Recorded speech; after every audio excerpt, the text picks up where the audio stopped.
감사합니다. 말씀 보겠습니다. 말씀은 요한계시록 6장 9절에서 7장 4절까지의 말씀. 말씀은 요한계시록 6장 9절에서 7장 4절까지의 말씀을 제가 봉독하도록 하겠습니다. 6장 9절부터입니다.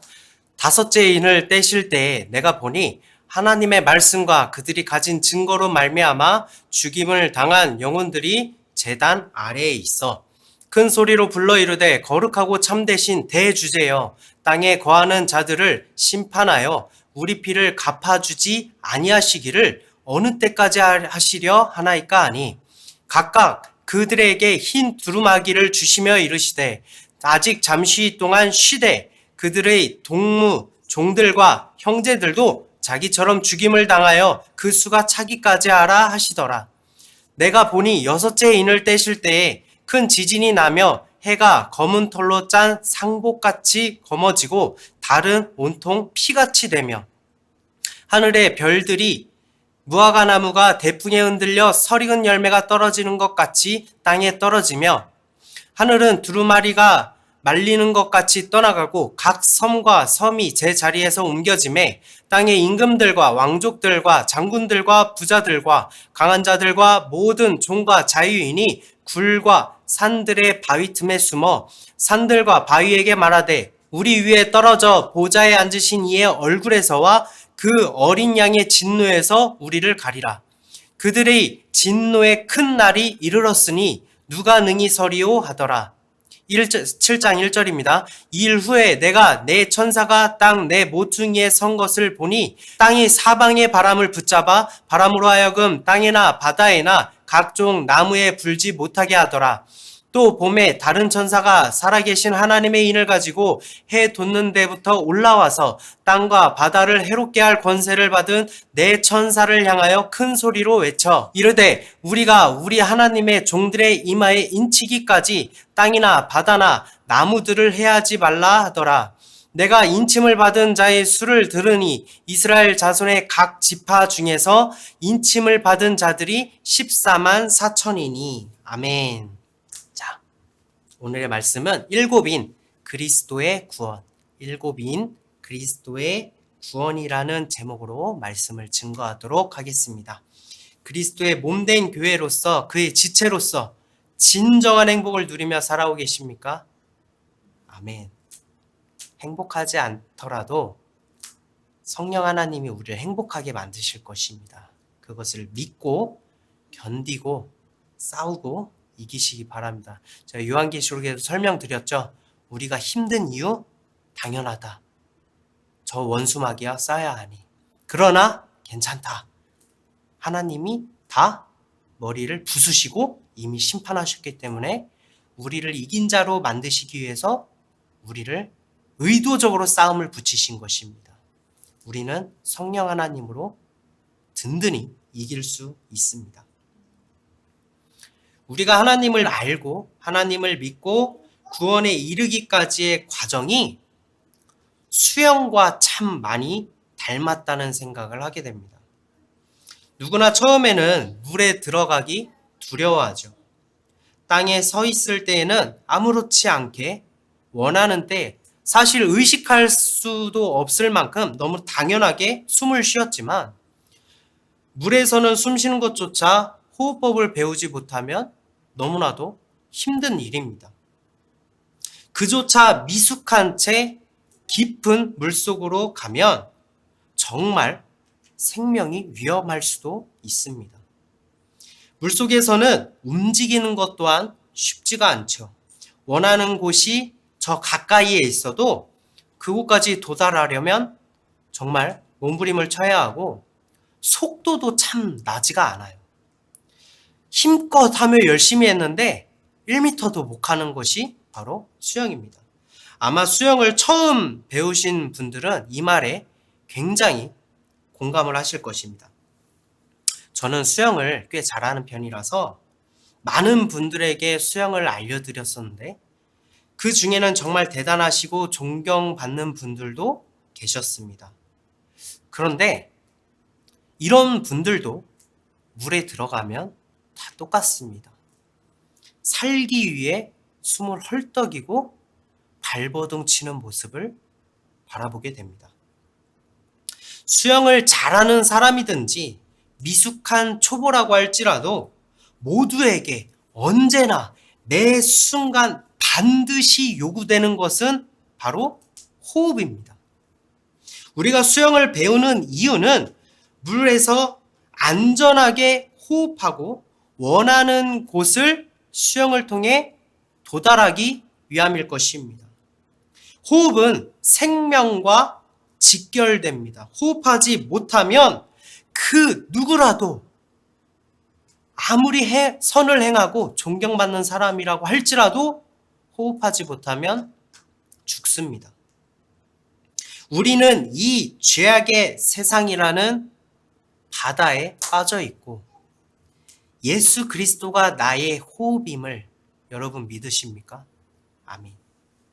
내가 죄인임을 깨닫는 것은 이 땅에서 유능하고 잘나고 선하다고 생각하는 내가 수영할 줄 모르는 채 바다 한가운데 빠져 죽어가고 있다고 깨닫는 것입니다. 그것이 내가 죄인임을 깨닫는 거예요.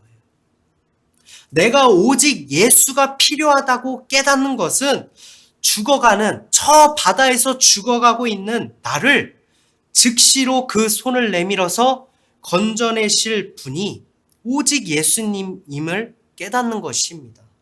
그분이 내 호흡임을 깨닫는 것이에요. 물에서 안전하게 호흡하기 위해서 수영을 배우는 것처럼 수영을 잘하는 사람이건 미숙한 초보이건 언제라도 반드시 준비 운동을 해야 합니다. 그리고 그 시작은 키판을 잡고 발차기부터 해야 하는 것이 수영의 기본 중에 기본입니다. 여러분, 수영을 잘하는 선수가 이 기본 중에 기본인 키판 잡고 발차기 하는 거 생략하실 것 같아요? 아니요. 오히려 키판을 잡고 발차기 하는 것을 1시간 이상을 합니다. 수영을 잘하는 사람일수록 기본 중에 기본을 항상 게을리하지 않는다는 거예요. 이와 마찬가지로 믿음을 가진 지 오래이건 오늘 믿음을 가진 자이건 우리에게 언제라도 요구되는 것 또한 하나님의 말씀을 묵상하고 그 진리 가운데 살아가는 것이 믿는 우리들에게는 기본 중에 기본인 것입니다. 여러분, 키판을 잡고 발차기 대충 하다 보면 어떻게 되는지 아십니까? 그동안 몸에 익혔던 모든 영법들이 다 무너지게 됩니다. 다 망가지게 돼요. 이와 같이 하나님의 진리의 말씀인 성경을 소홀히 여기고 대충 넘겨 짚는다면 언젠가 우리의 모든 신앙과 믿음은 다 무너지게 될 것입니다. 결국 보혈의 십자가와 멀어져 가고 있는 내 자신을 발견하게 될 것입니다. 우리는 성경을 많이 연구하고 성경에서 영생을 얻은 줄로 알고 있지만 성경은 오직 예수 그리스도를 나타내고 그를 증거하고 있습니다.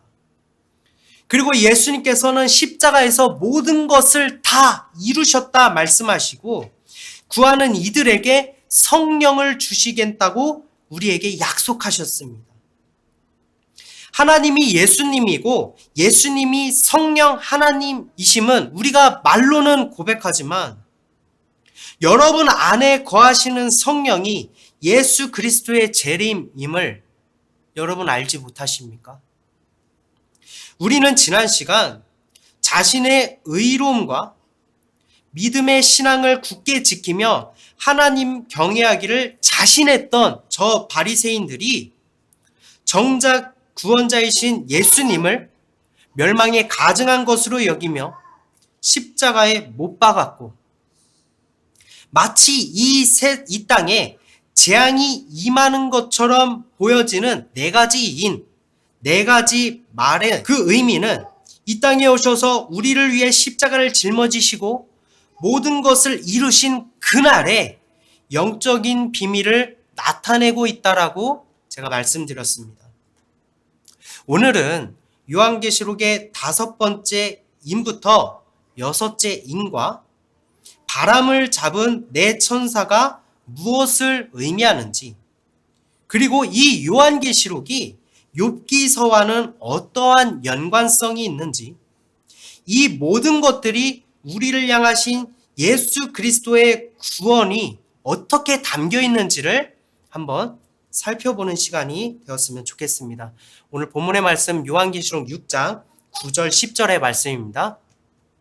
5인을 떼실 때 내가 보니 하나님의 말씀과 그들이 가진 증거로 말미암아 죽임을 당한 영혼들이 제단 아래에 있어 큰 소리로 불러 이르되 거룩하고 참되신 대주제여 땅에 거하는 자들을 심판하여 우리 피를 갚아주지 아니하시기를 어느 때까지 하시려 하나이까 하니. 잘 기억하십시오. 땅에 거하는 자들을 심판하여 우리 피를 갚아주지 아니하시기를 어느 때까지 하시려 하나이까 하니. 각 인들은 예수님이 십자가에 달리시는 가장 큰 환난의 날과 부활하시면서 그를 믿는 자들을 구원하시고 원수 마귀를 심판하시는 각각의 의미를 가지고 있는 것이에요. 방금 본문의 말씀에서 언급된 5번째 인을 뗀다는 것은 바로 성도의 구원을 의미하는 것입니다. 그러나 그들은 구원받지 못한 채 지금 어디에 있다고 하죠? 제단 아래에서 예수님을 향해서 부르짖고 있는 모습인 것입니다. 이들은 어떤 자들입니까?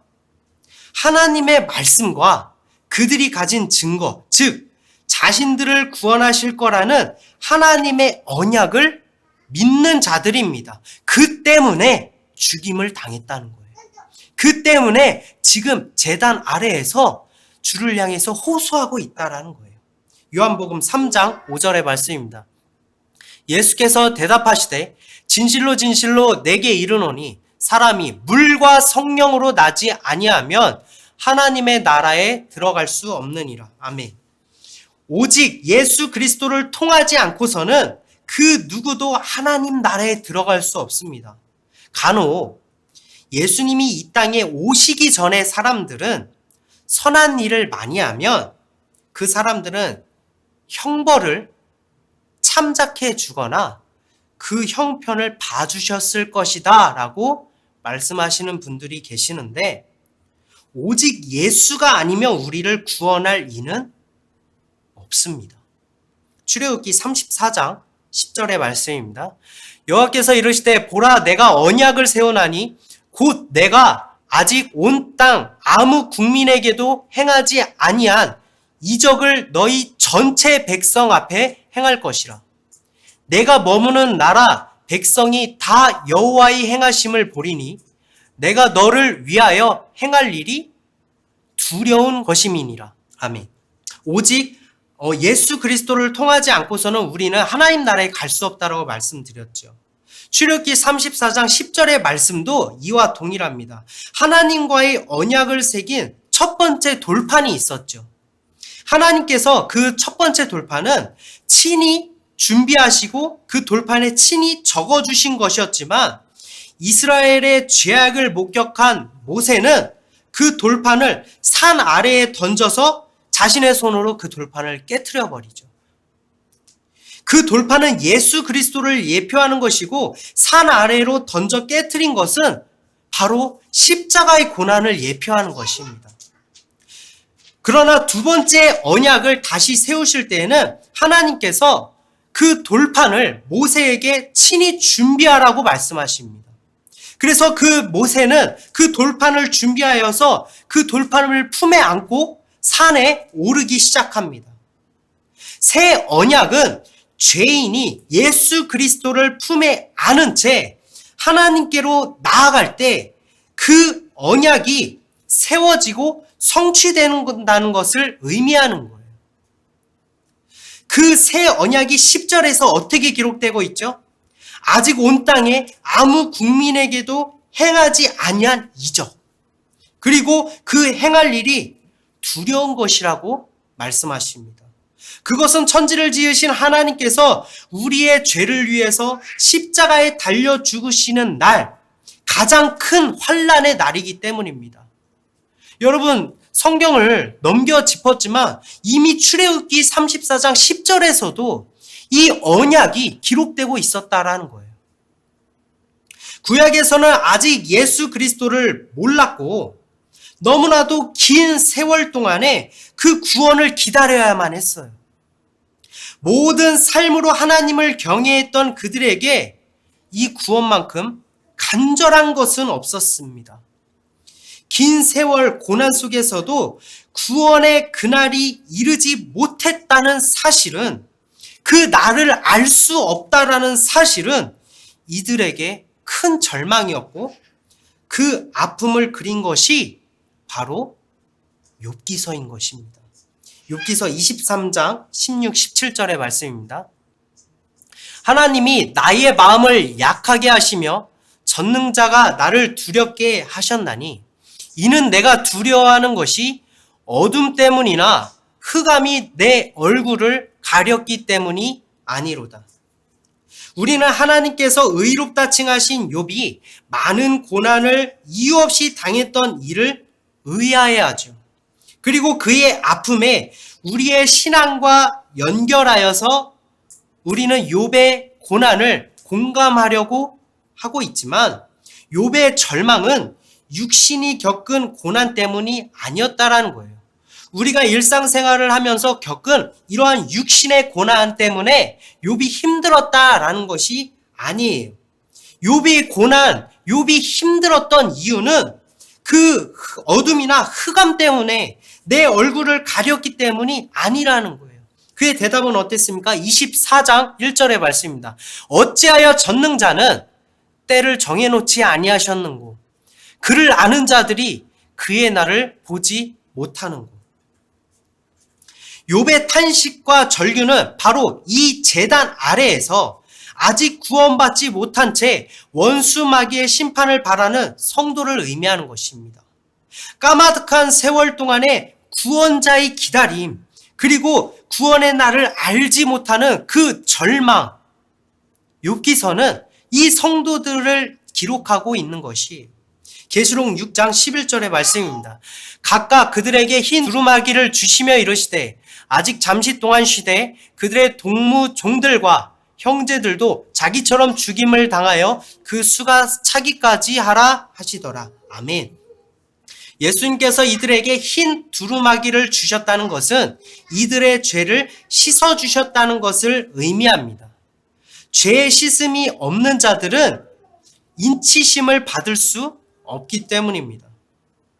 그들의 동무 종들과 형제들과 자기처럼 심판을 받아 그 수가 차기까지 기다리라고 말씀하신 것은 무엇을 의미하는 것일까요? 시편 74편 13절에서 15절까지의 말씀입니다. 주께서 주의 능력으로 바다를 나누시고 물 가운데 용들의 머리를 깨뜨리셨으며 리와야단의 머리를 부수시고 그것을 사막에 사는 자들 누구라고 했죠? 광야의 길을 걸었죠. 바로 이스라엘 백성을 의미하는 것입니다. 그들에게 음식물로 주셨다는 거예요. 밥으로 주셨다라는 거예요. 주께서 바위를 쪼개어 큰 물을 내시며 주께서 늘 흐르는 강들을 마르게 하셨나이다. 아멘. 그것은 예수님께서 용들과 마귀의 머리를 부수시는 심판을 의미하는 것입니다. 바위를 쪼개 큰 물을 내셨다는 것은 반석이신 예수님께서 십자가에 달리심으로 그 반석이 터져서 영원히 목마르지 않는 생수를 우리에게 주시는 것을 의미하는 거예요. 계시록 6장 12절의 말씀입니다. 내가 보니 여섯째 인을 떼실 때에 큰 지진이 나며 해가 검은 털로 짠 상복같이 검어지고 달은 온통 피같이 되며. 여섯째 인을 떼실 때에 큰 지진이 난다는 것은 하나님의 임재, 하나님의 권능이 임하는 것을 의미하는 것이며, 해가 검은 털로 짠 상복같이 검어졌다는 것은 우리의 빛이신 예수님께서 십자가에 달리심으로 온 땅에 어둠이 임하는 것을 의미하는 것입니다. 아모스서 5장 18절의 말씀입니다. 화 있을진저 여호와의 날을 사모하는 자여 너희가 어찌하여 여호와의 날을 사모하느냐. 그날은 어둠이요 빛이 아니라. 5장 20절의 말씀입니다. 여호와의 날은 빛 없는 어둠이 아니며 빛남 없는 캄캄함이 아니냐. 아멘. 그 날은 빛은 있으나 어두운 날이라는 거예요. 해는 있으나 빛을 잃어서 캄캄한 날이라는 것입니다. 우리를 비추시는 예수님께서 십자가에 달려 돌아가심으로 우리에게 그 빛을 비추지 못하는 무섭고도 가장 큰 환난의 날이라는 것입니다. 이사야 13장 10절의 말씀입니다. 하늘의 별들과 별 무리가 그 빛을 내지 아니하며 해가 돋아도 어두우며 달이 그 빛을 비추지 아니할 것이로다. 에스겔 32장 7절의 말씀입니다. 내가 너를 불 끄듯 할 때에 하늘을 가리어 별을 어둡게 하며 해를 구름으로 가리어 달이 빛을 내지 못하게 할 것이며 스바냐 1장 15절의 말씀입니다. 그날은 분노의 날이요 환난과 고통의 날이요 황폐와 패망의 날이요 캄캄하고 어두운 날이요 구름과 흑암의 날이요. 요엘서 2장 31절의 말씀입니다. 여호와의 크고 두려운 날이 이르기 전에 해가 어두워지고 달이 핏빛같이 변하려니와. 전도서 12장 1절 2절의 말씀입니다. 너는 청년의 때에 너의 창조주를 기억하라. 곧 공고한 날이 이르기 전에. 공고한 날이 언제죠? 가장 큰 환난이 임하는 때, 나는 아무나기 없다고 할 해들이 가깝기 전에, 해와 빛과 달과 별들이 어둡기 전에, 비 뒤에 구름이 다시 일어나기 전에 그리하라. 여러분, 전도서가 어떤 허무주의를 이야기하는 솔로몬의 지혜를 담은 이야기라고 생각했지만 실망하셨죠? 이조차도 예수 그리스도의 가장 큰 환난, 즉 십자가의 사건을 나타내고 있다는 거예요. 마가복음 13장 24절의 말씀입니다. 그때의 그 환난 후 해가 어두워지며 달이 빛을 내지 아니하며. 마태복음 27장 45절의 말씀입니다. 제6시로부터 온 땅에 어둠이 임하여 제9시까지 계속되더니. 아멘. 정말 다 언급할 수 없을 만큼 성경은 그날을 빛을 잃어버린 날이며 큰 환난이라고 기록하고 있습니다. 이들에게 그날은 얼마나 중요한 날이면서 얼마나 슬픈 날인지 우리는 말씀을 통해서 알 수 있는 것입니다. 계시록 6장 13절의 말씀입니다. 하늘의 별들이 무화과 나무가 대풍에 흔들려 설익은 열매가 떨어지는 것 같이 땅에 떨어지며. 하늘의 별들은 하나님의 자녀를 의미하는 것입니다. 창세기 15장 5절의 말씀입니다. 그를 이끌고 밖으로 나가 이르시되 하늘에 우러러 무뼈를 셀 수 있나 보라. 또 그에게 이르시되 내 자손이 이와 같으리라. 하나님은 아브라함에게 언약을 세우시며 그 자손을 하늘에 셀 수 없는 별만큼 허락하실 것을 약속하셨습니다. 신명기 28장 62절의 말씀입니다. 너희가 하늘의 별같이 많을지라도 내 하나님 여호와의 말씀을 청종하지 아니하므로 남은 자가 얼마 되지 못할 것이라. 그러나 그 어떤 이유라고 할지라도 절대로 용서받지 못하는 죄는 바로 예수님을 믿지 않는 죄입니다. 속죄제를 드렸어도 제사장 아론의 아들 나답과 아비후가 죽은 이유도 바로 다른 불 때문이죠. 신명기에서 하나님의 말씀을 순종하지 않고 우상을 섬기는 이스라엘을 향해 그들이 별과 같이 많을지라도 남은 자가 얼마 되지 못할 거라고 말씀하신 이유는 이들이 별로 부르심을 받았지만 하나님의 말씀에 불순종하고 이방신을 섬겼기 때문에 그 별이 다 떨어져 나가는 것입니다. 예레미야가 2장 1절의 말씀입니다. 슬프다. 주께서 어찌 그리 진노하사 딸 시온을 구름으로 덮으셨는가. 이스라엘의 아름다움이 뭐죠? 별이죠. 하늘에서 땅에 던지셨으며 그의 진노의 날에 그의 발판을 기억하지 아니하셨도다. 자신들의 하나님의 자녀라고 자처했던 바리새인들은 자신들의 하나님의 별이라고 자처했던 이 바리새인들은 그들의 행위와 노력으로 율법을 지켜 하나님을 경외하며 하늘의 별인 줄 착각하였지만 하나님이신 예수님을 믿지 않음으로 떨어진 별이 된 것입니다. 땅에 떨어졌다는 것은 죄악의 근본인 땅, 즉 그 흙으로 돌아갈 수밖에 없다는 것을 의미하는 것입니다. 우리는 예수님을 믿어야 구원을 받습니다. 여러분 그거 아십니까? 아무것도 하지 않는 것이 바로 지옥의 형벌입니다. 여러분이 아무것도 하지 않으면 여러분은 당연하게 자동으로 지옥의 형벌을 받게 됩니다. 우리의 근본은 죄악의 땅이며 지옥의 형벌을 받을 수밖에 없는 존재이기 때문입니다. 오직 물이신 예수님을 믿고 성령을 받아 영의 자녀로 거듭나야 하나님 나라에 들어갈 수 있는 것입니다. 요한계시록 6장 14절의 말씀입니다. 하늘은 두루마리가 말린 것 같이 떠나가고 각 산과 섬이 제 자리에서 옮겨지매. 그 날의 시편 저자는 이렇게 기록합니다. 시편 68편 8절의 말씀입니다. 땅이 진동하며 하늘이 하나님 앞에서 떨어지며 저 신의 산도 하나님 곧 이스라엘의 하나님 앞에서 진동하였나이다. 그날을 이사야서에서는 이렇게 기록하고 있습니다. 이사야서 34장 4절의 말씀입니다.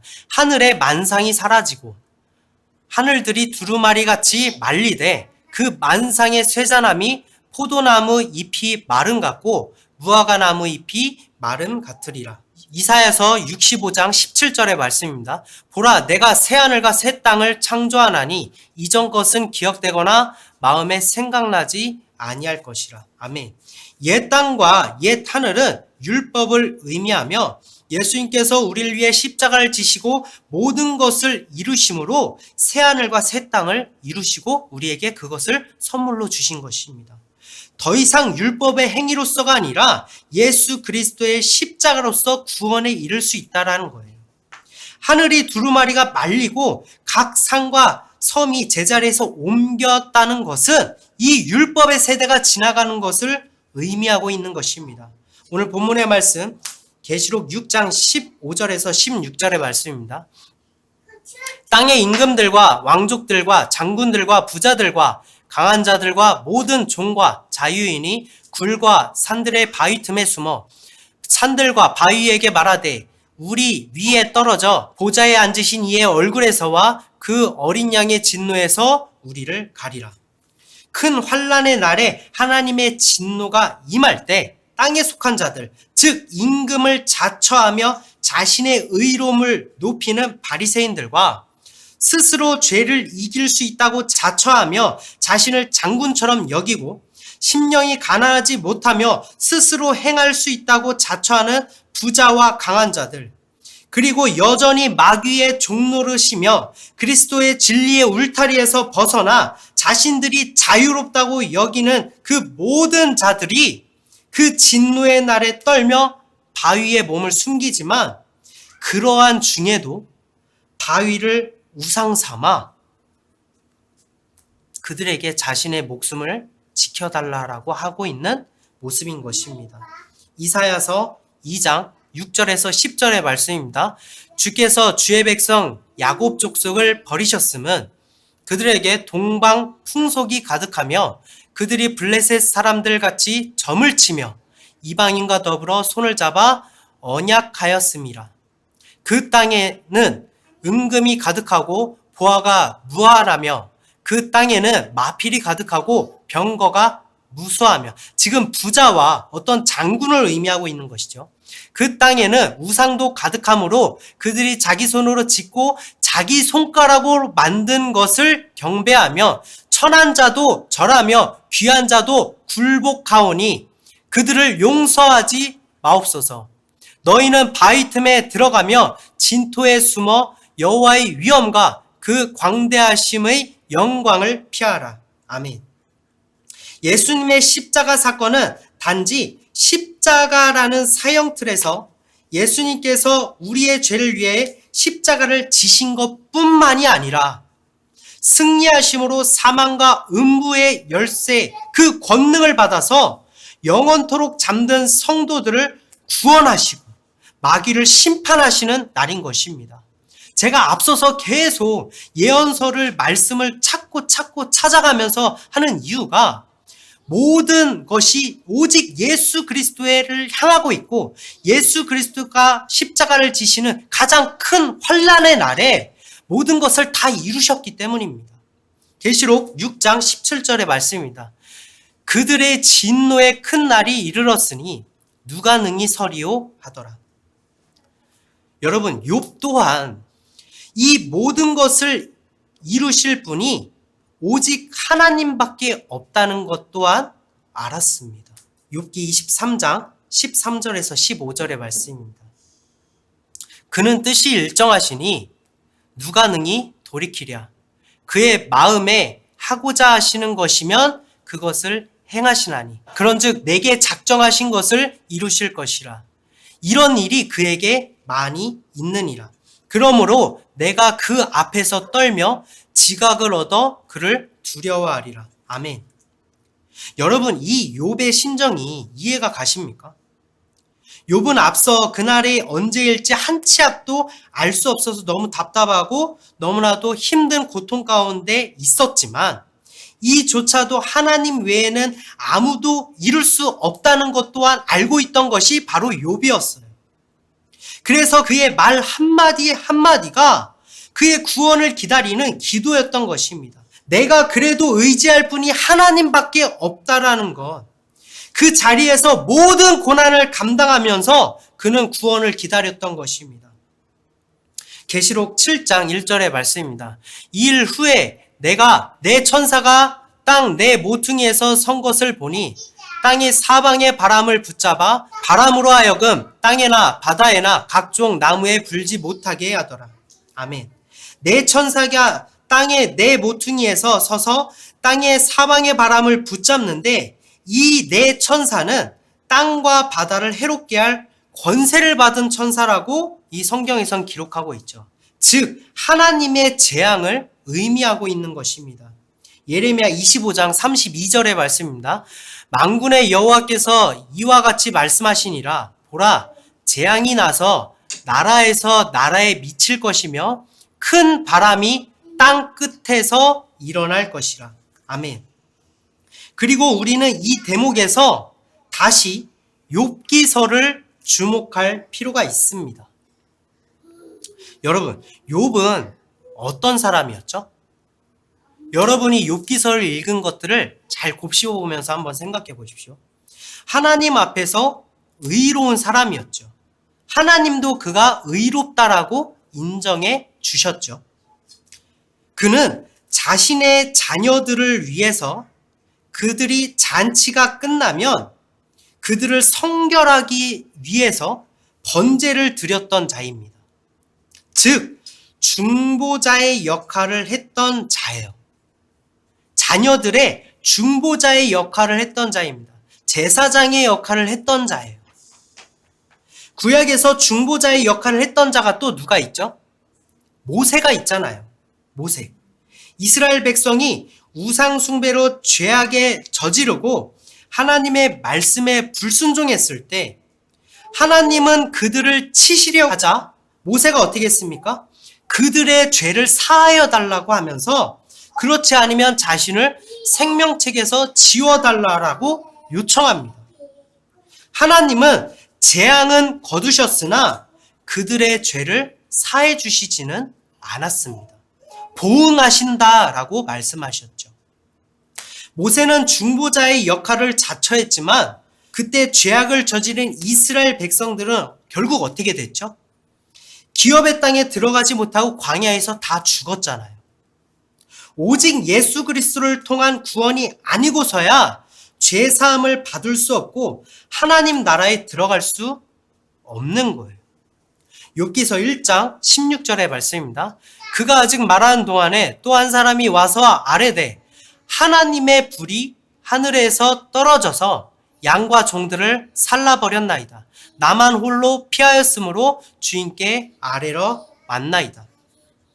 욥이 겪은 여러 가지 재앙들은 마귀가 하나님께 허락을 받아서 우리는 마귀가 그를 괴롭힌 것으로 생각하고 있지만, 방금 읽은 16절에서 보면 하나님의 불이 하늘에서 떨어져서 양과 종들을 살랐다라고 기록하고 있습니다. 하나님의 불이 하늘에서 땅으로 떨어진 것이에요. 이는 그들에게 예수가 없을 때 양과 종들, 즉 선지자들과 그의 이스라엘 백성들도 하나님의 형벌을 받을 수밖에 없고 그 누구도 피할 수 없다는 것을 의미하는 것입니다. 정확하게 이야기하면 욥은 마귀 때문에 고난을 받은 것이 아니라 하나님의 진노의 날로 인해서 고난을 겪은 것입니다. 욥기서 1장 18절의 말씀입니다. 그가 아직 말하는 동안에 또 한 사람이 와서 아뢰되 주인의 자녀들이 그의 맏아들의 집에서 음식을 먹으며 포도주를 마시는데, 맏아들은 누구입니까? 예수 그리스도를 예표하는 겁니까? 아닙니다. 욥의 자녀일 뿐이잖아요. 욥은 이 자녀들을 위해서 어떻게 했죠?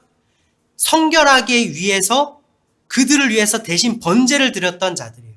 다시 말하면 욥기서의 설정은 욥이 그들의 중보자를 자처한 것이고 맏아들은 성결하게 해야 되는 대상일 뿐인데, 지금 다른 자녀들이 어떻게 합니까? 동일하게 죄 씻음이 필요한 맏아들의 집에서 음식과 포도주, 즉 양식과 물을 먹었다는 거예요. 예수가 아닌 것을 먹었다는 것입니다. 욥기서 1장 19절의 말씀입니다. 거친 들에서 큰 바람이 와서 집 내 모퉁이를 칠매 그 청년들 위에 무너짐으로 그들이 죽었나이다. 남아홀로 피하였으므로 주인께 아래로 왔나이다 한지라. 계시록에서 구원자이신 예수 그리스도가 계심으로 그의 권능으로서 내 천사로 하나님의 재앙인 바람을 잡아두었잖아요. 왜죠? 계시록에서는 왜 잡아두었죠? 먼저 인치셔야 하기 때문에 하나님의 진노를 피할 수 있다는 거예요. 인치심을 받은 자가 하나님의 진노를 피할 수 있기 때문에 그들을 먼저 인쳐야 하기 때문에 그 재앙을 미리 잡아두신 것입니다. 출애굽기에서 문설주에 피를 바르라고 먼저 말씀하시죠. 이와 같은 것입니다. 인치심이 필요한 거예요. 인치심이 없으면 하나님의 재앙의 때에 그 누구라도 그 형벌을 면해갈 수 없기 때문인 것입니다. 하지만 계시록과는 달리 욥의 자녀들이 죄인에 불과한 맏아들의 집에서 음식과 포도주를 먹을 때 큰 바람, 즉 하나님의 재앙이 집 내 모퉁이를 쳐서 그곳에는 한 사람도 남김없이 그들이 다 죽었다는 것입니다. 왜요? 그 바람을 붙잡아 둘 권능이 없었다라는 거예요. 그들에게 구원자가 없었다라는 거예요. 욥은 그들에게 자신이 구원자, 즉 중보자의 역할을 자처했지만 그들은 죽었다라는 것입니다. 다시 이야기하면 어떻게 설명할 수 있습니까? 욥기 1장 20절의 말씀입니다. 욥이 일어나 겉옷을 찢고 머리털을 밀고 땅에 엎드려 예배하며. 욥이 겉옷을 찢고 머리털을 밀었다라는 것은 그동안의 어떤 재앙들이 순차적으로 일어나면서 그 스트레스가 누적되었다가 드디어 터졌기 때문에, 그래서 겉옷을 찢고 머리털을 밀은 것이 아닙니다. 그는 자신이 저들의 중보자가 될 수 없음을 깨달았던 거예요. 그가 땅에 엎드렸다는 것은 중보자를 자처한 자신 또한 내 근본이 죄악인 땅에 있음을 깨닫고 땅에 엎드려서 뭐 했다는 겁니까? 예배했다는 거예요. 내 주제 파악을 했다라는 것입니다. 그는 하나님께서 노아와 모세와 같이 의롭다라고 칭하셨지만 중보자가 될 수 없음을 깨달은 것입니다. 자신의 근본이 무엇인지 깨닫게 된 욥은 고난 속에 구원을 갈망하는 제단 아래의 성도로서 울부짖는 것이고, 이때 하나님께서는 41장을 통해 리워야단에 말씀하시며 욥에게 응답하시는 것입니다. 욥기 41장 11절 12절의 말씀입니다. 누가 먼저 내게 주고 나로 하여금 갚게 하였느냐? 온 천하에 있는 것이 다 내 것이니라.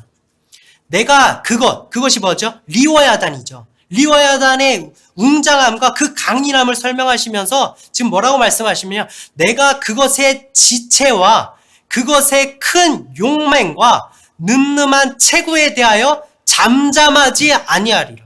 이 말은 무슨 말씀이에요? 리워야단, 즉 마귀는 하나님의 창조물이며 우리가 결코 이길 수 없는 존재라는 것이에요. 그러나 결국 하나님의 창조물일 뿐이고 하나님의 손아귀에 있으므로 응답하시는 것입니다. 즉 마귀를 심판하시겠다라는 거예요.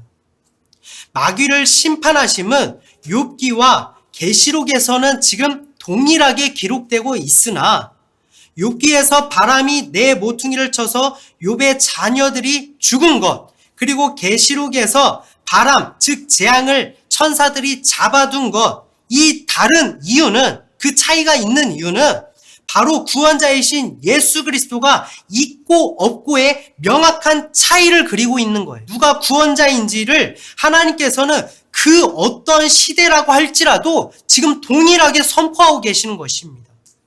계시록 7장 2절 3절의 말씀입니다.